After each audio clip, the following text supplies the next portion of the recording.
Good morning. Good morning. I have something that is a first. So you are all going to experience a first that we have never had, to my knowledge, at HASP.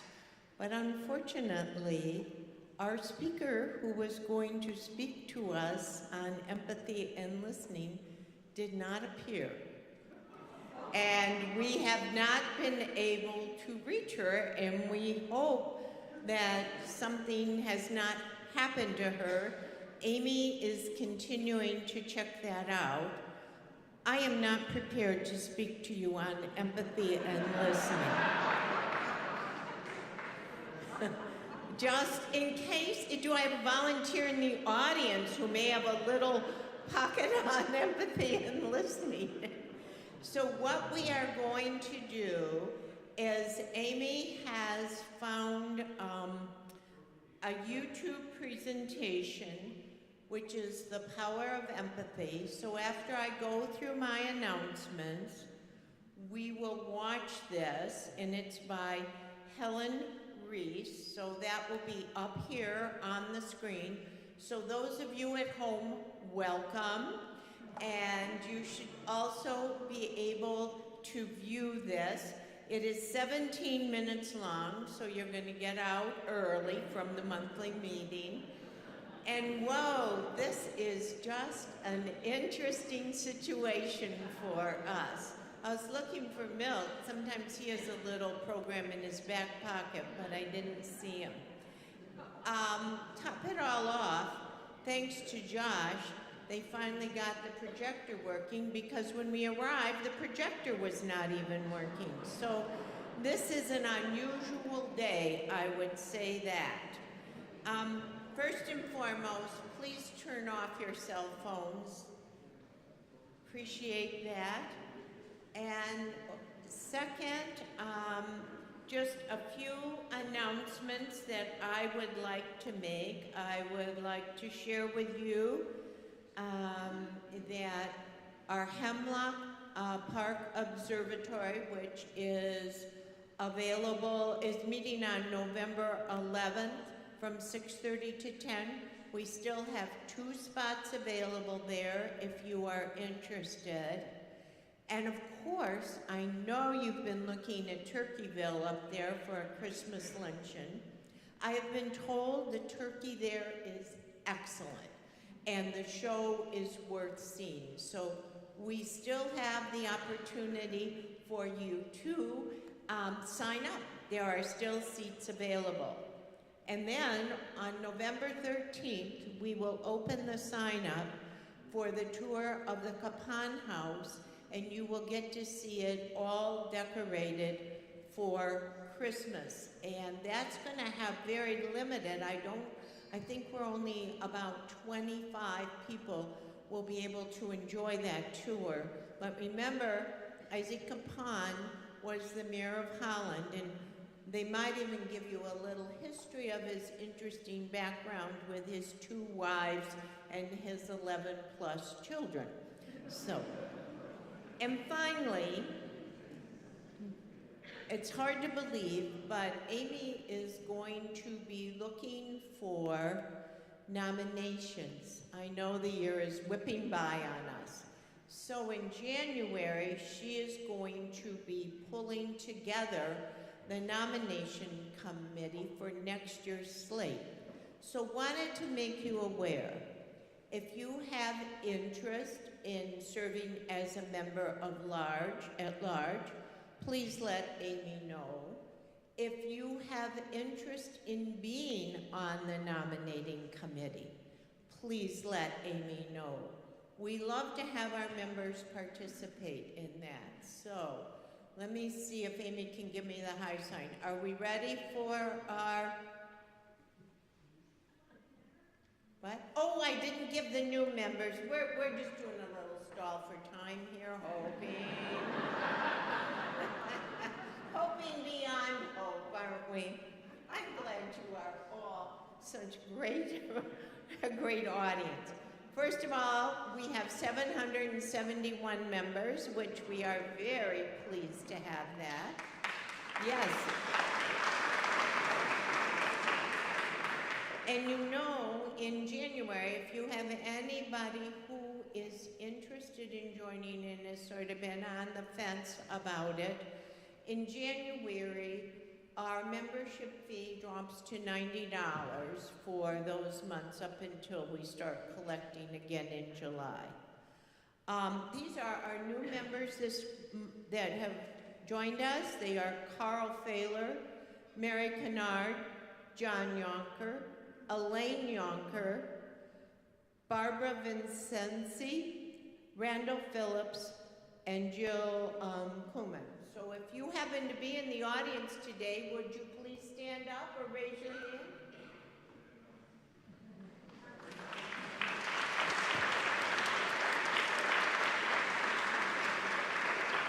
Okay, Amy, are we ready? Do you want me to move this? We're good? Okay, thank you.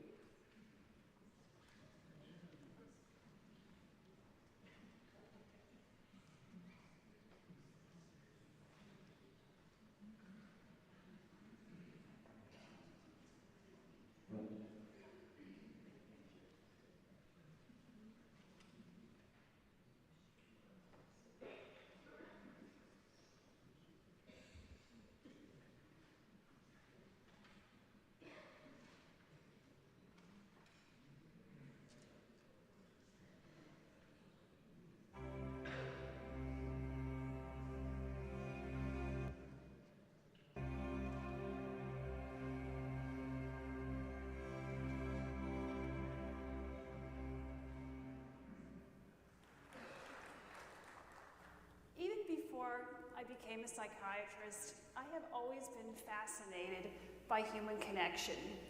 What makes us connect with others and what makes us disconnect?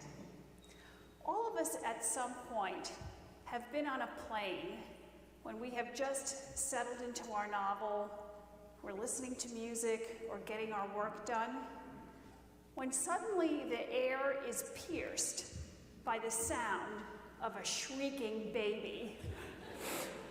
Now, I have watched all kinds of reactions to this, from the very sympathetic look toward the parents, to people who look mildly annoyed or even frustrated, to others literally racing each other to the one empty seat at the front of the plane to get away from this noise. Wix. One platform, any website. Unlimited creation. But on a recent trip to the West Coast, I saw the most amazing reaction of all. A little 3-year-old boy wiggled out of his seat, toddled over to that screaming baby, and offered him his own pacifier. Wow, I thought, now that little boy really heard and felt the baby's distress. And isn't that what all of us want? To be seen and heard and to have our needs responded to. That's the essence of empathy. So about 10 years ago, a student of mine called me up with a fascinating idea. He wanted to find out whether, when there was empathy between people, whether their heart rates and other physiological tracers actually matched up in concordance.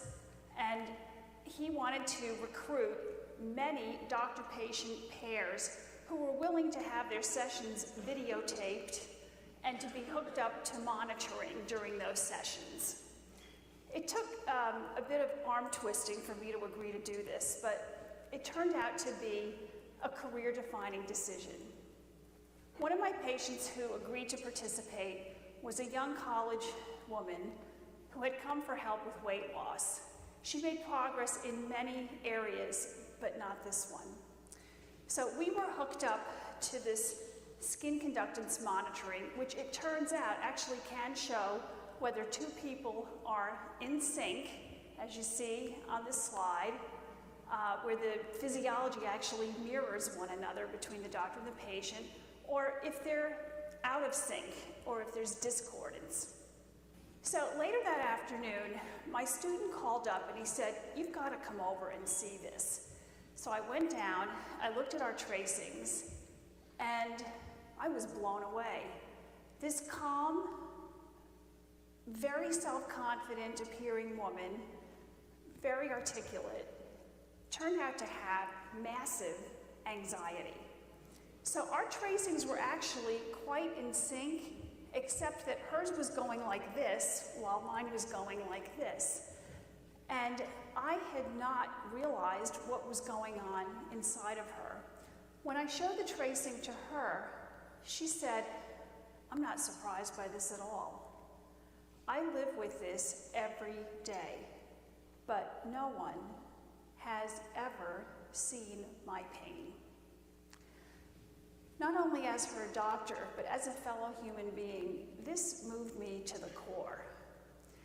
So I went back, watched that video, this time as an emotion detective, and tried to see what was happening, because clearly I had missed something. I noticed that the highest peaks of her tracings coincided with these subtle motor movements, such as just flicking her hair, or looking down and away, or subtle changes in her tone of voice.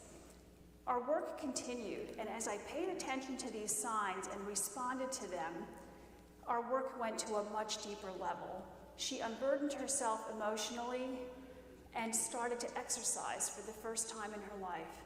And this woman, who had only gained weight and never lost weight before, went on to lose almost 50 pounds in the next year. This was groundbreaking for her. It was also groundbreaking for me, because I realized that with this careful attention, I had learned to be more empathic. Now, back then, everyone thought that empathy was something that we were born with or without, and that we were kind of stuck with whether we were or we weren't. Imagine what implications there were if doctors, nurses, teachers, employers, parents, boyfriends and girlfriends could learn to be more empathic with each other. So I learned everything I could about the neuroscience of empathy. And this was a very growing field at the time. And through what I learned, I developed empathy training. And this training was grounded in the neurobiology of emotions and empathy.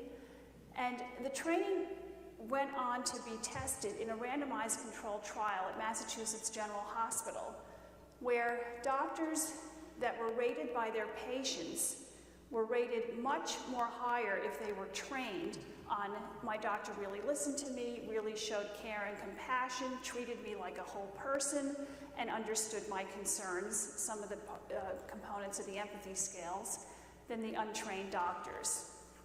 So this seemed like a very important message to get out, because some of my training is just about opening your eyes to the receptive and perceptive aspects of empathy and to the empathic responses. To make it easier, I created the acronym EMPATHY, which actually lends itself to remembering the key pieces of how we connect to people. So the E stands for eye contact. Eye contact is usually the first indication that we've been noticed by someone, even though cultural norms can vary. Also, eye gaze goes back as early as maternal-infant bonding. It turns out that the infant's sharpest focal point is 12 centimeters, which is the exact distance between a baby's eyes and the mother's eyes when the baby is held like this. Eye gaze is also important when we say hello or greet one another. In our country, our greeting is usually hi or hello. In the Zulu tribe, the word for hello is sawubona, which means I see you. Every human being has a longing to be seen, understood, and appreciated. And eye gaze is the first step toward this. The M stands for muscles of facial expression. The human face is the one part of us that we almost never fully cover up. Our faces are actually a roadmap of human emotion, and because of this, our facial expressions can not only save our lives, but can actually preserve our species. Imagine the disgusted look on someone's face who's just eaten rotten food and can signal to a whole tribe to stay away and save them from getting sick or dying. Or the look of startle in your friend's face just before a baseball is about to hit you in the head and you might move just in time not to get hit. Also, the flirtatious glance that's returned may be the first sign that you have just found the love you're looking for. The P stands for posture. Posture is another powerful conveyor of connection. Our open or closed postures signal powerful approach and avoidance signals to others. In one study, doctors who were told to sit down on rounds were rated as much warmer, more caring, and estimated to have spent 3 to 5 times longer with their patients than doctors who stood up but used the exact same words. The A stands for affect. We are trained to label our patient's affect as a way of orienting ourselves to the emotional experience of the person. Affect is the scientific term for expressed emotions. When you're with someone, try just sort of labeling, is Jack upset? Is Jane excited? Is Sally upset? And it'll change how you hear what they're saying. The T stands for tone of voice. We have all heard the crack in someone's voice who is about to cry. We've also heard the edge in someone's voice who's about to get angry. The area in our brainstem that's responsible for the fight and flight response is the same area where the nuclei for tone of voice and facial expression reside. This means that when we are emotionally activated, our tone of voice and our facial expressions change without our even trying. So this means that our emotions are constantly kind of leaking out for all to see. But some people's emotions are a little more concealed than others, but with careful looking, we can hear and see what these emotions are. So what is ClickUp? ClickUp is an all-in-one productivity software where you can manage everything and anything related. The H stands for hearing the whole person. Far more than the words that people say, hearing the whole person means understanding the context in which other people live. It also means keeping your curiosity open and not judging until you really understand where that person's coming from. The Y stands for your response. We respond to other people's feelings all the time. We might think that we only experience our own emotions, but we're constantly absorbing the feelings of others. It turns out that a helpful guide is that most feelings are actually mutual. Think about how you feel when you're at an airport and you see a mother embracing her son who has just returned from active duty. Think about how you feel when you see the face of a father who has just lost his daughter to dating violence. Think about how you feel when you see the looks on people's faces who've lost their homes to hurricanes and tsunamis, and the look on parents' faces who have just lost their children to school shootings.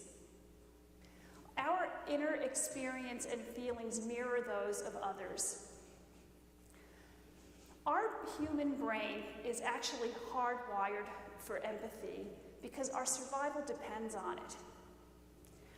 We reflect the feelings of others because that's what is required for our survival. We all are here more because of mutual aid and cooperation than because of survival of the fittest. If we were only wired for survival of the fittest, we'd be wired to dominate others and to only look out for ourselves, but that's not how we're made. As the Dalai Lama said, love and compassion are necessities, not luxuries. Without them, humanity will not survive. So how does this all work? We've all heard the expression, "I feel your pain." Now, for a moment, imagine you're in a parking lot and you've just seen someone's hand get slammed in a car door. Now, I've seen people flinch even though nothing's actually touched them, and most people will actually feel like something physical just by imagining it. Neuroscientists have done some amazing studies trying to map the substrate of empathy. In one study, 16 couples were recruited, and the women were put in head scanners while they received painful electric shocks to their hands. As you can see here, the area in green represents that the entire pain matrix lit up when they received the shocks. Later, they were told that their partners had just received the same similar shocks to their hands, and you see the area in red represents almost the entire pain matrix, just knowing that someone else is in pain. Our brains are working with shared neural circuits, shared neurons, and some mirror neurons so that we actually have an internal experience of what happens to others. So when we hear the expression, "I feel your pain," it's not just a figure of speech. We're made for this, and it happens not just with our loved ones. We are at a critical precipice with technology. Outsiders coming in and observing our society might guess that we have more intimate relationships with our smartphones than we do with our significant others. Cyberbullying is probably on the rise because it is much easier to inflict harm on people whose pain you never see. It is much harder to have a meaningful conversation if what you're used to is 140 character tweets. And how do you know whether to say, "Do you need for me to come over?" if what you've just gotten is a text that says, "lousy day," with an emoticon? As Jonathan Safran Foer said, when we accept diminished substitutes, we become diminished substitutes. So the good news about empathy is that when it declines, it can also be learned. Employers who want to have an engaged and productive workforce need to get tuned in to the people. Patients who don't feel cared about have longer recovery rates and poorer immune function. Students who are disengaged are more likely to drop out, and marriages without empathy are more likely to fail. So empathy matters in every corner of your life. As the Zulus say, not hello, but I see you. We all need to see each other to bring out the full potential in others. Most people need to have their specialness reflected back in the eyes of others in order to see it themselves. Everyone in this audience has the power to do this. And when we empower others, we can collectively come together to bring our best selves to solve the world's biggest, smallest, and most vexing problems. That is the power of empathy.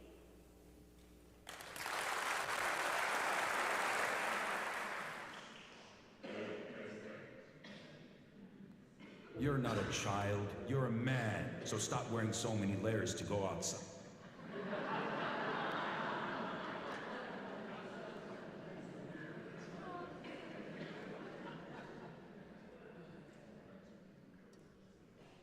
This is the perfect time for a little empathy, I think. I hope that that was beneficial to hear.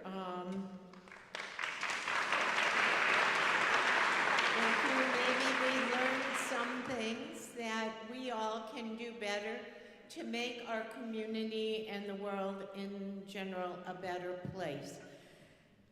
Our speaker had the wrong date. So we will not be hearing from her this year, but maybe there will be another time that monthly program will look towards asking her if she would like to come and speak. So next month we will have a program that will focus on music for the holidays, since it's already December.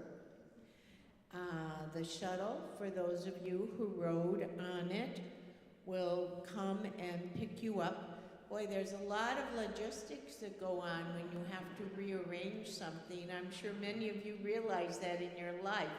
The shuttle is going to pick you up at 10:20, and so you will have the opportunity to visit with some of your members here, fellow HASP members, and it will go to the parking lot and to Freedom Village. So at 10:20, for those of you who rode over on the shuttle, please look for that.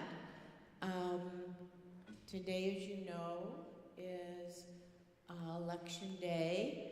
Several people who are House members are out working the polls, which is a very, very important thing. And so to wrap it up, unless somebody, are there any questions out there that I can answer for you? Do you have anything about HASP? I mean, you could probably trick me because I might not know the answers.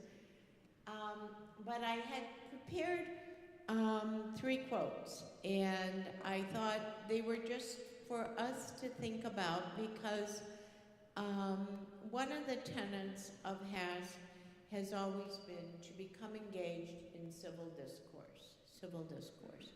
So here is one from Abe Lincoln. Fellow citizens, Lincoln reminded his colleagues, we cannot escape history. We will be remembered in spite of ourselves. And then Franklin FDR said, democracy cannot succeed unless those who express their choice are prepared to choose wisely. The real safeguard of democracy, therefore, is education. And finally, John Pope said this often, and I thought it was worthy of repeating. It's from Ben Franklin. After the signing of the Constitution, Benjamin Franklin was asked by a woman on the street, "Sir, what have you given us?" Franklin responded, "A republic, madam, if you can keep it." So, with that, I thank you all for coming. I look forward to seeing you next month, and I just want you to know that you are an audience that has experienced a first. So, there has to always be first. In 2012, I happened to be the chair of Tulip Time. If you were here in this community, there was not a tulip in this town. So I chaired STEM Fest. And that sort of gives you a distinction. When people say, what year was it? I say, the year we had no tulips. So you can be distinguished here that in November 5th on Election Day, you were in the audience when for the first time ever, our speaker did not appear. So thank you very, very much. Have a good day.